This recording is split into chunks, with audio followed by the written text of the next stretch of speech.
you're saying it's a criminal offence to pray here. I believe that I've given you the answer. Everyone should be against buffer zones because they are effectively criminalising peaceful protests in our country. This is Mattock Lane. The zone where you're not allowed to pray and actually extends all the way down both edges of the lane. The clinic, just an unassuming white building down there on the left-hand side. They've been praying. So all around here is where they're not allowed to go. So they can't go in the park or anything like that. I mean, I do think it's crazy that there's a patch of land in London where you're not allowed to pray to God, you know? Our Father who art in heaven, hallowed be your name. Your kingdom Stand up, you're under arrest. I can't stand up, I'm in a wheelchair, I'm not moving, so I'm praying. That's all I've done. I haven't done anything wrong other than pray, Lord Jesus. I pray, Lord Jesus, have mercy, Lord Jesus. If you knew of a place that was killing innocent human beings because they were small, or because they were less developed, or maybe because they were tragically disabled, or because they were just an inconvenience, what would your response be? Well, my response was to pray, and yet I am being charged with a criminal offence because of it.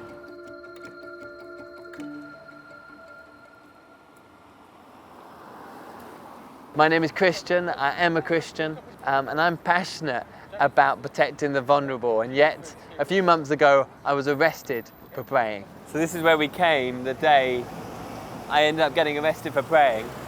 I was meeting up with this volunteer and I said to him, well, you know, show us where it's happening in this area. So he said, well, I'll take you to the clinic. And so that's where we ended up going, up to the clinic from here.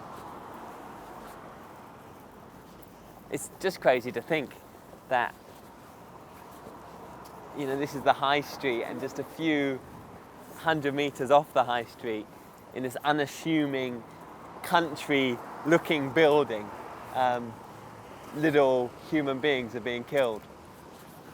I am passionate about defending the most vulnerable members of our society because the church is so well placed in this country to be the answer, to be the alternative to the 200,000 women going for an abortion each year.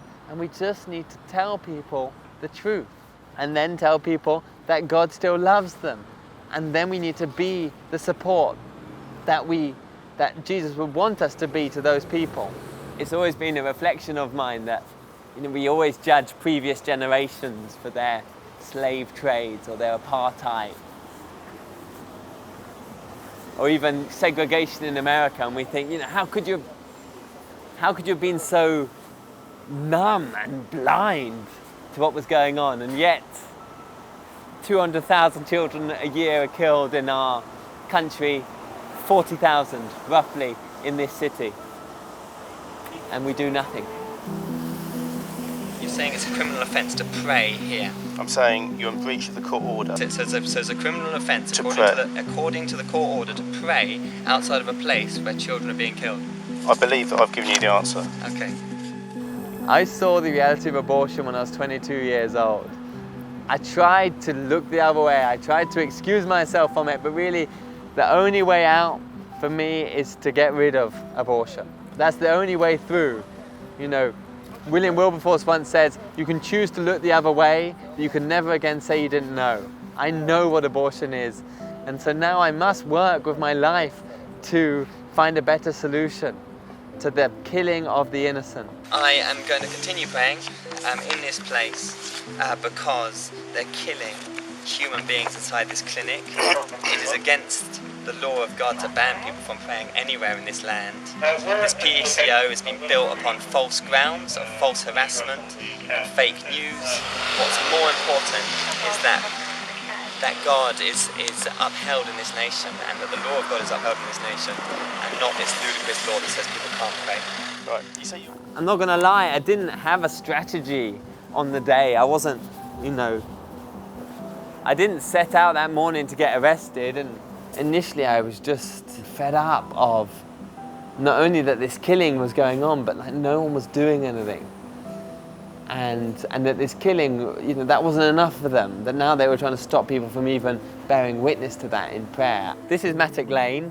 The zone where you're not allowed to pray and actually extends all the way down both edges of the lane. The clinic, just an unassuming white building down there on the left-hand side. I can't go any further because of my court hearing.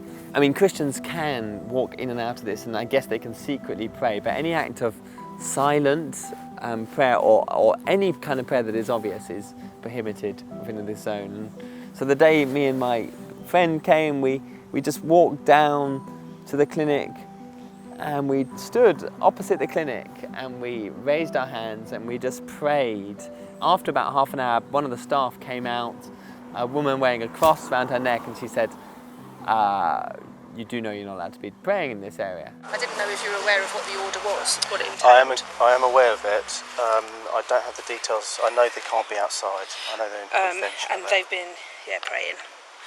So when I saw them, they were both knelt down, genuflecting, basically, so that they are praying. If they're saying, do you have CCTV with the religion? I mean, I do think it's crazy that there's a patch of land in London where you're not allowed to pray to God, you know?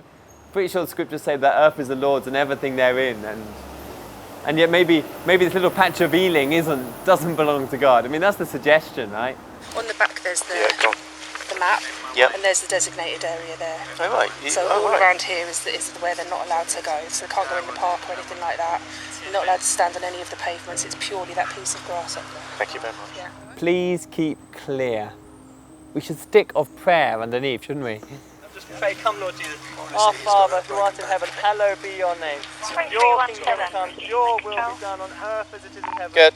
Give us this day our daily You've got bread, cell and forgive us 5, our see sins, Charlie, as we active. forgive those who trespass against us, and lead us Stand up. You're under arrest. I can't For stand up. breach I'm in a of the- wheelchair. I'm not moving, so I'm praying. I'm praying. I'm not going to pray. If you want to forcibly remove me, you can. I'm not going to capitulate to your demands because I'm allowed to pray here. This earth is the Lord's before it was owned Control. by Ealing Council. Receiving Whiskey Alpha Come, Lord 801. Jesus, we pray. Come, Lord Jesus. I mean, the police were simply enforcing the law, but it's such a peculiar law, right? Because we already have laws in this country for harassment or intimidation. Those things are illegal, yet what's happened is they've made an act of prayer and worship, a crying out to God, into something that is criminal, that is something that is threatening to their business. And it is business, because abortion providers gain financially from every abortion procedure. And the last thing they want is for their clients to be conflicted, hence why they just don't want any body engaging with them in any way, approaching the clinic, and they see prayer as a threat to that. The van's here for transport to Acton Police Station. Are you going to walk yourself? No, I'm not. I'm going to keep praying in this place until this place Okay. is closed down.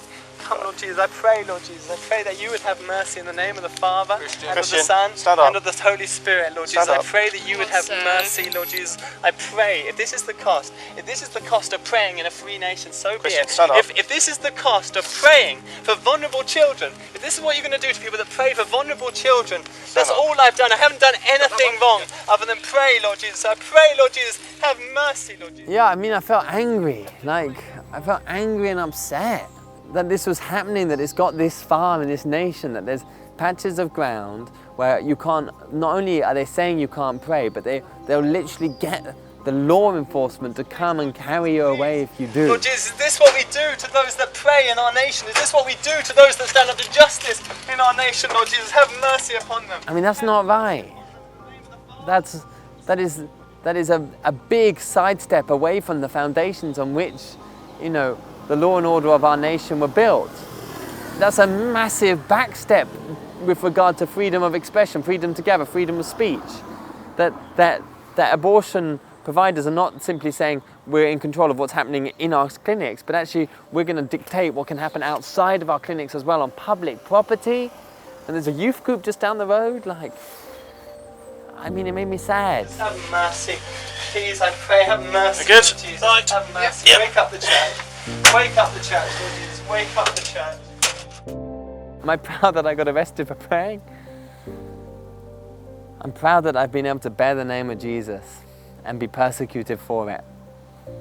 And if I have a criminal record for the rest of my life because I chose to bear witness to the most vulnerable in our society being brutally ripped apart and poisoned and dejected and their rights denied, then yeah, I'll wear that criminal record with pride.